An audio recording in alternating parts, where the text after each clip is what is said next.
Hello friends. आज के इस सेशन में हम लोग देखने वाले हैं टैक्स के बारे में। अगर हम बात करें कि बेसिकली टैक्स होता क्या है, तो आपको पता चलेगा टैक्स एक फाइनेंशियल बर्डन है जो इम्पोज किया गया है गवर्नमेंट के जरिए पर्टिकुलर पर्संस के ऊपर। अब यहाँ पर पर्संस क्या होते हैं, पर्संस के जो डिटेल अंडरस्टैंडिंग के लिए मैंने एक वीडियो ऑलरेडी बना के रखा हुआ है, आप चाहे तो उसको जाकर देख सकते हैं। अगर हम ये कहें कि टैक्स एक फाइनेंशियल बर्डन है which is impose by the government to a person, तो अगर टैक्स एक फाइनेंशियल बर्डन है तो गवर्नमेंट ने इसको इम्पोज किया ही क्यों है? क्योंकि गवर्नमेंट को चलाना होता है इकोनॉमिक, और इकोनॉमिक चलाने के लिए गवर्नमेंट को चाहिए होते हैं पैसे की।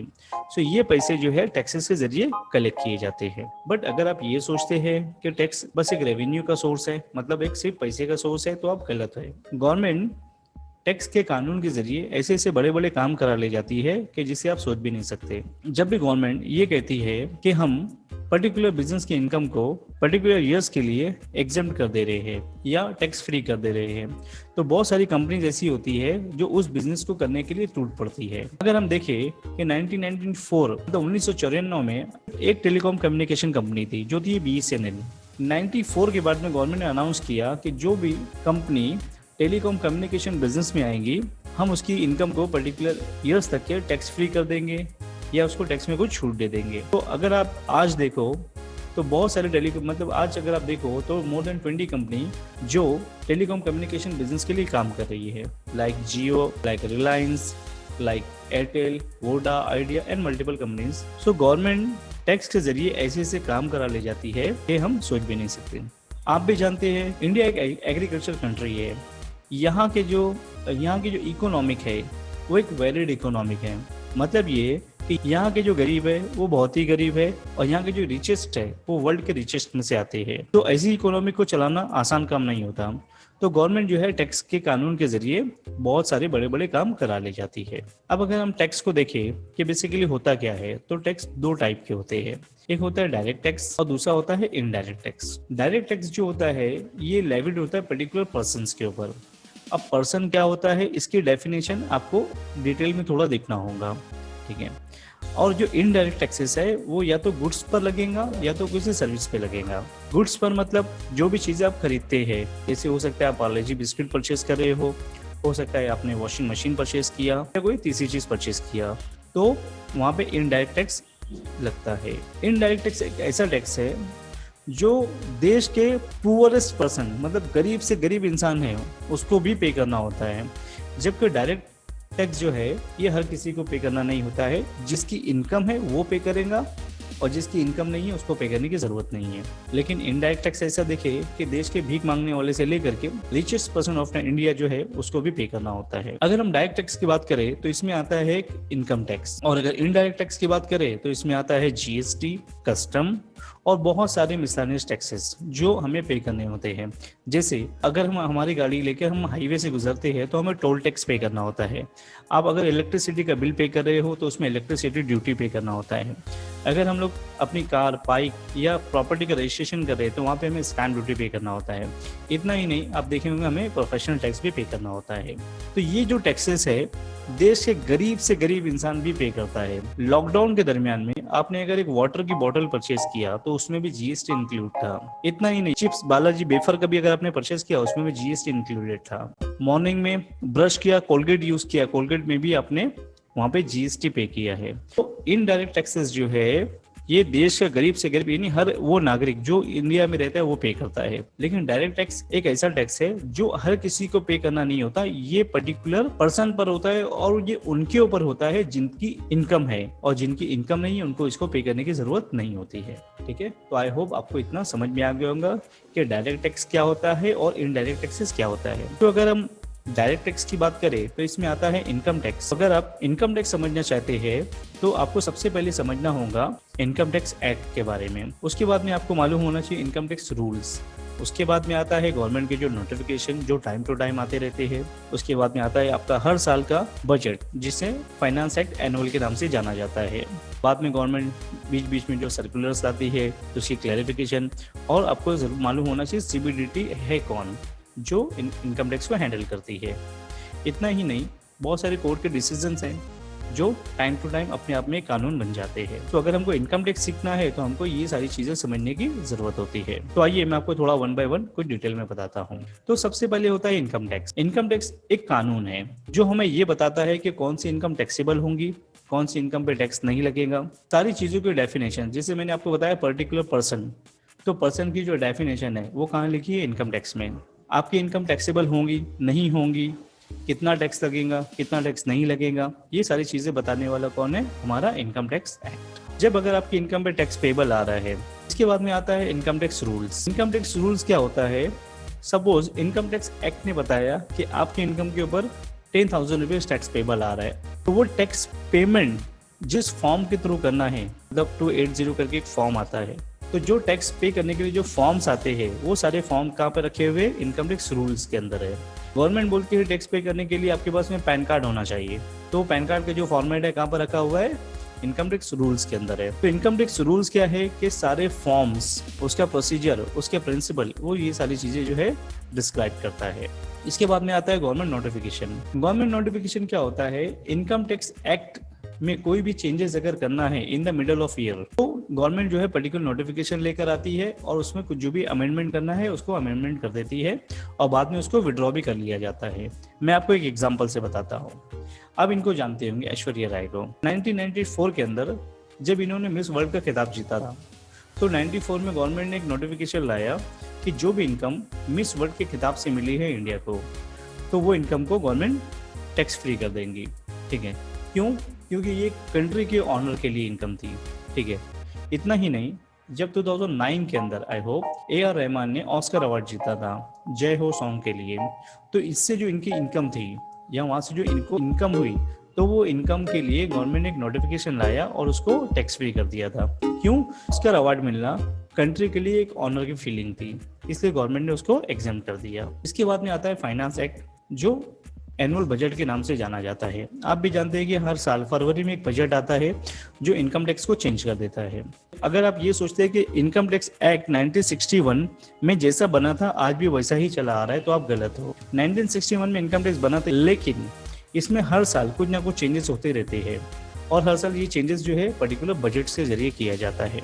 मतलब इनकम टैक्स में कोई भी चेंजेस करना होता है तो उसके लिए बजट को लाता है। मतलब ये कि हर साल बजट आता है जो इनकम टैक्स एक्ट को थोड़ा सा चेंज कर देता है। अब ये बजट कौन अनाउंस करता है? जो भी प्रेजेंट फाइनेंस मिनिस्टर होगा वो बजट को अनाउंस करता है, दोनों हाउसेस के बीच में, यानी लोकसभा और राज्यसभा दोनों के बीच में इसको अनाउंस करता है। लेकिन जिस दिन वो अनाउंस करता है उस दिन ये बजट इम्प्लीमेंट नहीं हो जाता है। इसके ऊपर बहुत सारे आर्ग्यूमेंट्स चलते हैं, अपोजिशन वाले बहुत ऑब्जेक्शंस लेते हैं और बाद में उसमें बहुत सारे अमेंडमेंट किए जाते हैं। अमेंडमेंट करने के बाद में वो बजट पास हो जाता है। मतलब क्या होता है, जब 50% से ज्यादा लोग उस पर एग्री हो जाते हैं तो वो बजट इम्प्लीमेंट हो जाता है और फाइनेंस एक्ट को वो चेंज कर देता है। फाइनेंस एक्ट मतलब हमारा इनकम टैक्स एक्ट। अब बजट जो होता है पर्टिकुलर एक फाइनेंशियल ईयर के लिए होता है और ये बजट ऐसा कोई मेंशन नहीं रहता कि ये बजट 31 मतलब कम, ये जो फाइनेंशियल ईयर है ये जैसे खत्म होगा बजट वहाँ खत्म हो जाएगा, ऐसा नहीं है। बजट कंटिन्यू रहेगा उस वक्त तक जब तक कि दूसरा कोई उसके बजट उसको रिप्लेस ना कर दे। अब बजट नॉर्मली जो एप्लीकेबल होता है अप्रैल से मार्च के लिए होता है, लेकिन अगर फरवरी में मार्च में कोई दूसरा बजट आ जाता है तो वो वहां से चेंजेस हो जाती है उसमें। इतना ही नहीं, जो बजट होता है इसमें दो टाइप की चेंजेस होती है। एक प्रोस्पेक्टिव चेंजेस होती है जो आने वाले साल के लिए रहती है, एक होती है रेट्रोस्पेक्टिव चेंजेस। ठीक है, जो हो सकता है गवर्नमेंट को कुछ पीछे जाके कुछ चेंजेस करना है, यानी कोई कानून ऐसा था जो 2 साल पहले से लगाना है अगर गवर्नमेंट को, ठीक है, तो गवर्नमेंट बजट में रेट्रोस्पेक्टिव चेंजेस ला करके उसको चेंजेस कर सकती है, गवर्नमेंट को पूरी पावर है। इसके बाद में आता है सर्कुलर्स, क्लैरिफिकेशन और सीबीडीटी। यहाँ पर हमको सबसे ज्यादा समझने की जरूरत होती है सीबीडीटी ये क्या है, सर्कुलर्स क्या होते हैं। गवर्नमेंट ने हर चीज के लिए पर्टिकुलर डेट को डिक्लेयर किया हुआ है। जैसे अगर हम देखें इनकम टैक्स रिटर्न फाइलिंग की जो इंडिविजुअल की डेट होती है, जो नॉन ऑडिटेड होते हैं उनकी होती है 31 जुलाई। लेकिन होता क्या है कि 31 जुलाई भी अगर किसी ने रिटर्न फाइल नहीं किया है तो गवर्नमेंट क्या करती है, ये डेट को एक्सटेंड कर देती है पर्टिकुलर सर्कुलर को ला करके। वो डेट को हो सकता है जैसे 31 जुलाई अगर लास्ट डेट है, ठीक है, गवर्नमेंट क्या करती है सर्कुलर के थ्रू इसको चेंज कर देती है 31 अगस्त कर दी, या हो सकता है उसको चेंज करके वापस से सितंबर कर दे। ठीक है, तो ये जो चेंजेस लाना होता है ये पर्टिकुलर सर्कुलर्स के लिए जरिए लाया जाता है। इसके बाद में आता है क्लैरिफिकेशन। जो भी बजट आया, नोटिफिकेशन आया, सर्कुलर्स आया, उसको अगर किसी को मतलब मिसअंडरस्टैंडिंग होती है उसको समझने में, ठीक है, तो ये क्लैरिफिकेशन को लाया जाता है जिससे उसको क्लियर किया जाता है। हालांकि हमारा इस पे कोई डिस्कशन ज़्यादा नहीं है, मेन चीज़ हमको यहाँ समझना है हमारे सीबीडीटी को। अब सीबीडीटी क्या होता है, सीबीडीटी समझने के लिए सबसे पहले जो गवर्नमेंट ऑफ इंडिया है उसके स्ट्रक्चर बताता हूँ। सबसे ऊपर होती है हमारी गवर्नमेंट ऑफ इंडिया। अब गवर्नमेंट ऑफ इंडिया के अंडर में होती है बहुत सारी मिनिस्ट्रीज, जैसे मिनिस्ट्री ऑफ फाइनेंस है, मिनिस्ट्री ऑफ कॉर्पोरेट अफेयर्स है, मिनिस्ट्री ऑफ डिफेंस है, बाद में मिनिस्ट्री ऑफ एचआरडी, इसके अलावा और भी बहुत सारी मिनिस्ट्रीज होती है। अब अगर हम देखें तो फाइनेंस मिनिस्ट्रीज जो होती है उसके अंडर में उसके दो विंग्स होते हैं, एक जो है रेवेन्यू हैंडल करता है और दूसरा हैंडल करता है एक्सपेंडिचर को। मतलब ये कि कहाँ पे क्या चीज़ को डेवलप करना है, कहाँ पे ब्रिजेस बनेंगे, कहाँ पे इंफ्रास्ट्रक्चर डेवलपमेंट करने की ज़रूरत है, कहाँ पर डैम बनाने का है, ये सारे एक्सपेंसेस हैंडल करता है। और जो मेन रेवेन्यू का जो डिपार्टमेंट है उसके दो बड़े विंग्स होते हैं, एक होता है CBDT, central board of direct taxes, और दूसरा होता है CBIC, central board of indirect taxes and custom. तो जिसमें से सीबीडीटी जो होता है उसमें आता है इनकम टैक्स, मतलब इनकम टैक्स को जो गवर्न करता है कौन, सीबीडीटी। और सीबीडीटी किसका पार्ट है, फाइनेंस। सीबीडीटी जो गवर्न होता है वो फाइनेंस मिनिस्टर्स के अंडर में होता है। सीबीआईसी क्या होता है, central board of indirect taxes and custom. इसके अंदर दो चीजें है, एक होता है जीएसटी और दूसरा होता है कस्टम। तो जो भी इनकम टैक्स वगैरह से रिलेटेड जो भी सारे मैटर्स हैं वो सीबीडीटी हैंडल करती है, और जीएसटी कस्टम से रिलेटेड मैटर्स को सीबीआईसी हैंडल करती है। तो आई होप आपको सीबीडीटी का रोल जो है वो आपको समझ में आ गया होगा। इसके बाद में आता है जुडिशियल डिसीजंस। आपको भी पता है कि जो भी हायर कोर्ट्स होते हैं like high court, supreme court, इसके जो डिसीजन है वो अपने आप में कानून बन जाते हैं। और ये कानून उस वक्त तक के कानून रहता है जब तक कि कोई दूसरा बजट ना आ जाए या गवर्नमेंट उसको किसी पर्टिकुलर नोटिफिकेशन के जरिए उसको चेंज ना कर दे। अगर गवर्नमेंट को लगता है, मतलब इनकम टैक्स डिपार्टमेंट को लगता है कि जो कोर्ट का डिसीजन है वो परफेक्ट है और फेवर में है इनकम टैक्स से, उससे इनकम टैक्स को कोई लॉस नहीं होने वाला है, तो उसको उन लोग कंटिन्यू करते हैं। समटाइम व्हाट हैपन कि कोर्ट का जो भी डिसीजन है वो इनकम टैक्स के फेवर में नहीं होता, तो नेक्स्ट ईयर के बजट में उसको वापस से चेंज कर देते हैं। अगर मैं आपको थोड़ा सा रिवीजन करके बताऊं कि सबसे पहले हमने देखा इनकम टैक्स एक्ट क्या होते हैं, बाद में इनकम टैक्स रूल के बारे में मैंने आपको बताया, बाद में गवर्नमेंट नोटिफिकेशन जो टाइम टू टाइम आता है, बाद में गवर्नमेंट इसको विड्रॉ भी कर लेती है। इसके बाद में फाइनेंस एक्ट एनुअल, मतलब जो हमारा बजट, बाद में हमारा सर्कुलर, क्लैरिफिकेशन एंड सीबीडीटी का जो रोल था वो मैंने आपको बताया, बाद में जो कोर्ट के decisions. So friend, income tax समझने के लिए आपको सबसे पहले बेसिक कॉन्सेप्ट पता होना चाहिए, जिसके लिए हम लोग काम कर रहे हैं वो पर्सन कौन है। इसके अलावा पैन कार्ड का process, taxes slabs, income tax department ने जो डिफरेंट 5 हेड्स बना करके रखे हैं जिनको वो पता होना चाहिए, जैसे इनकम फ्रॉम सैलरी है, बिजनेस प्रोफेशन है, कैपिटल गेन है, हाउस प्रॉपर्टी या इनकम फ्रॉम अदर सोर्स। इसके अलावा कंपटीशन इनकम किस तरीके से करना होता है, बाद में उसके जो गवर्नमेंट ने 80C से लेके 80U के बीच में डिडक्शंस दिए हैं उसका बेनिफिट हमें किस तरह से लेना होता है। इसके बाद में सेल्फ असेसमेंट टैक्स किस तरीके से पे किया जाता है, एडवांस टैक्स क्या होता है और टीडीएस क्या होता है, बाद में रिटर्न फाइलिंग का प्रोसेस और इनकम टैक्स की जो वेबसाइट है उसका इंटरफेस कैसा है। तो अगर इनकम टैक्स के बारे में आपको डिटेल जानना है तो आपको यहाँ से लेके यहाँ तक की चीज़ें आपको अच्छे से आना चाहिए, तब आप थोड़ा बहुत इस पर काम कर पाओगे। यहाँ आने के बाद में हमारे कन्फ्यूज़न है। कन्फ्यूज़न ये कि इसको सीखने के लिए हमारे पास टाइम होना चाहिए और साथ में पैसा तो हम मैनेज कर लेंगे, बट हम टाइम कहाँ से लाएंगे। तो इसकी डिटेल लर्निंग के लिए आप एसोसिएट हो सकते हैं बी सिंडिकेट के साथ में। एसोसिएट कैसे होना है इसके लिए मैंने आपको डिटेल एक वीडियो बना करके डिस्क्रिप्शन बॉक्स में उसके लिंक मैंने शेयर कर दिया है। आप जाकर उस वीडियो को देखो, किस तरीके से आप एसोसिएट हो सकते हो हमारे साथ में और किस तरीके से आप इनकम टैक्स को पूरा डिटेल में सीख सकते हो। तो आपको वहाँ से सारी क्लियर हो जाएगा। और फिर भी अगर आपको नहीं क्लियर है तो आप हमें कॉल कर सकते हैं या हमें पर्टिकुलर दिए गए नंबर पे व्हाट्सएप कर सकते हैं।